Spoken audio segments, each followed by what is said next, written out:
सांबलपुरा से में देवनारायण का तीसरा विश्राम हुआ सांबलपुरा। नारायण ने धारनगर से चलकर सांबलपुरा गांव में डेरा लगाया था, जहां पर एक भील रहता था जिसका नाम गंगाराम था। वह भील तंवर पटल की गाय में ग्वाल रहता था। वह भील कुष्ठ रोग से दुखी था।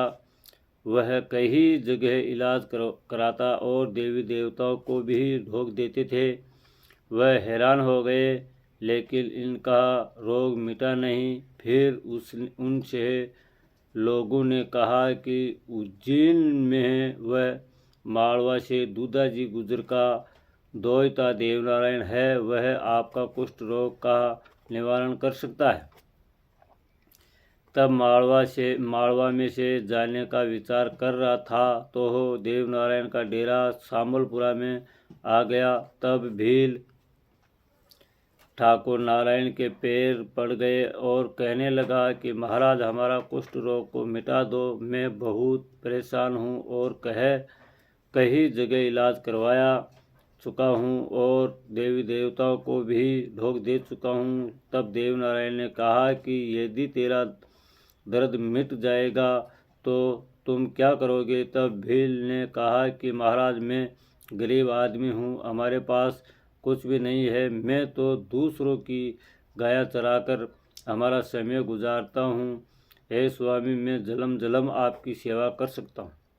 देवनारायण ने कहा कि मिट जाएगा। फिर देवनारायण ने गौमूत्र और पानी से भील का स्नान करवाया। तो स्नान करते ही भील का सारा ही रोग मिट गया और कंचन की काया हो गई। फिर नारायण ने उसी पटल और नगरवासियों को बुलवाकर कहे और गेती मंगवाकर वहाँ पर एक नीम का पेड़ है, उसके पास 5 आदमी और देवनारायण ने गेती से खोदा तो वहाँ पर 5 ईंटें निकली। वह ईंटें रखकर नारायण ने भील से कहा कि आज से ही तुम इसकी सेवा करना होगा। मांस मदिरा का सेवन मत करना, यह तुम्हारा पालन करता ही रहेगा। और ग्रामवासियों से कहा कि यहाँ पर अच्छा कार्य होता ही रहेगा। तो वहाँ पर आज भी अच्छा कार्य होता है।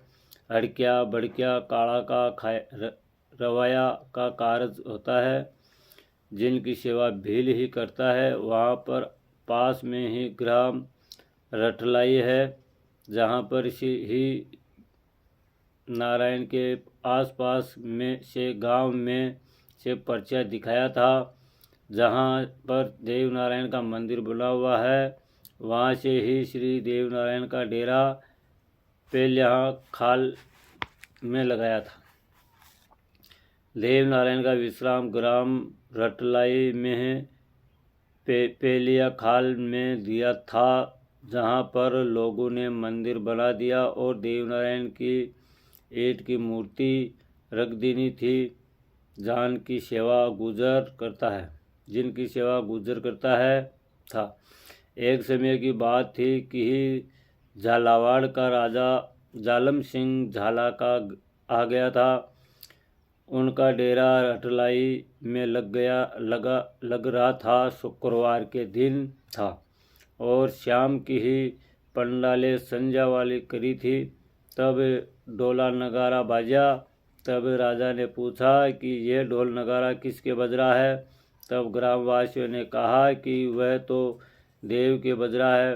तब राजा ने सोचा कि अपनी भी देवर चले।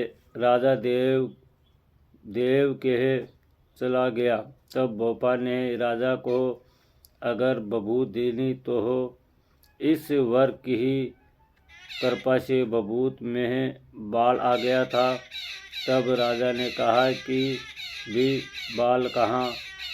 तब नगरवासी ने कहा कि देव के बाल क्यों नहीं, बाल तो सभी कहीं होते हैं। तब राजन ने कहा कि मैं देव बाल देखूंगा। तब ग्रामवासियों ने कहा कि राजन सुबह ही इनकी ही आरती होती है, तब देखना। तब पंडा ने राजा के डर से रात्रि को ही भाग गया।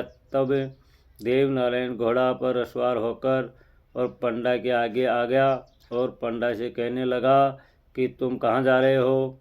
तब पंडा ने कहा कि महाराज, राजा जी इन मूर्ति के बाल देखने चाहते हैं, तो हम मूर्ति के बाल कहाँ से बताऊंगा। इसी वजह से हम भाग कर जा रहा हूँ। तब देवनारायण ने कहा कि तुम वापस चलो, मैं देवनारायण ही हूँ और राजा को मूर्ति के बाल बताऊंगा, तुम तो आरती करके पर्दा लगा देना। तब पंडा वापस आ गया। शनिवार को राजा देवर आ गया। तब पंडा ने नारायण की आरती की और पर्दा लगा दिया और राजा को बुलवा लिया। तब पर्दा हटा करके देखा तो मूर्ति के लंबा लंबा केस दिखाया।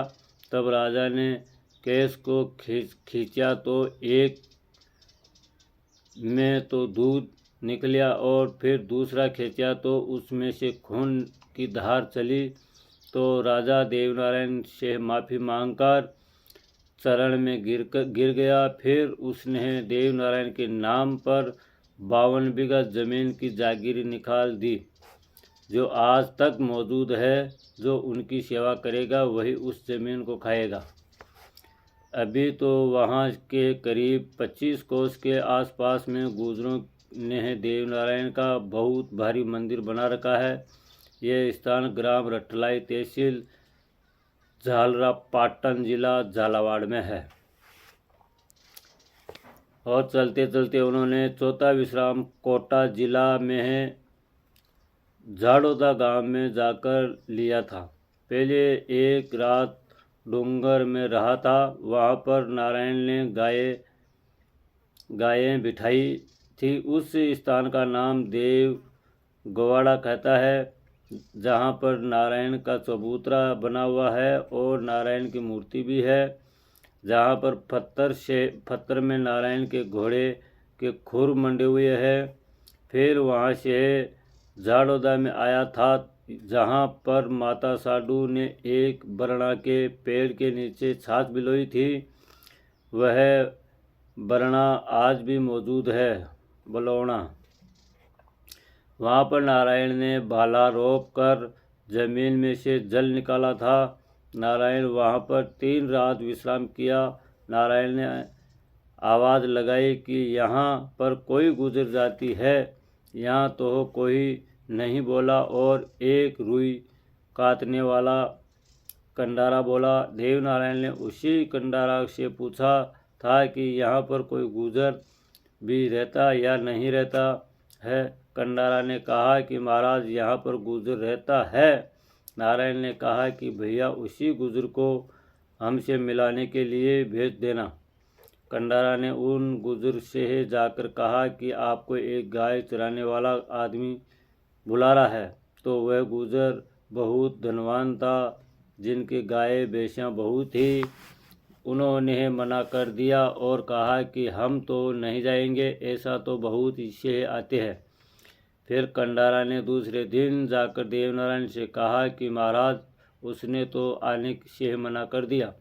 नारायण ने ऐसे ही 3 दिन तक बुलवाया, पर गुजर नहीं आया। फिर देवनारायण उन गुजर को श्राप दे दिया कि तुम्हारी गाय भैंसियाँ बिगड़ जाएगी और तुम भी यहाँ से निकल जाओगे, और आज के बाद इसी गांव में कोई भी गुजर नहीं रह सकेगा।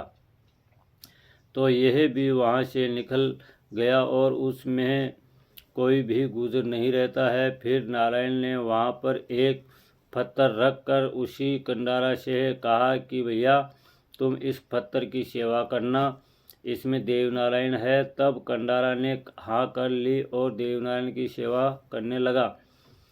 आज भी वही कंडारा जाति के लोग पूजा कर रहे हैं। उसी स्थान पर नारायण का मंदिर है। उस स्थान पर आज भी बहुत भारी कार्य होता है। उसी दिन नारायण ने भाला से पानी निकाला था, वही पानी आज भी कार्य कर रहा है।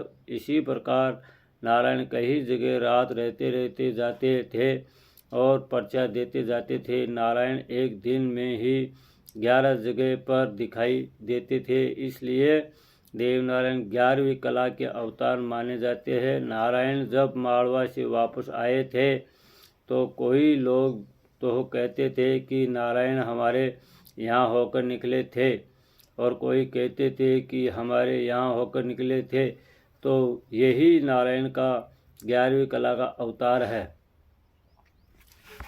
अब अगला एपिसोड में आओ लोग 5वां विश्राम भगवान देवनारायण का चित्तौड़गढ़ का मान किया गया था। इसके आगे की कथा अगला एपिसोड में आओगे। इस कथा ने जो ध्यान लगा सुन लो, उसका हर प्रकार का दुख दूर हो जाएगा। बोलो श्री देवनारायण भगवान की जय।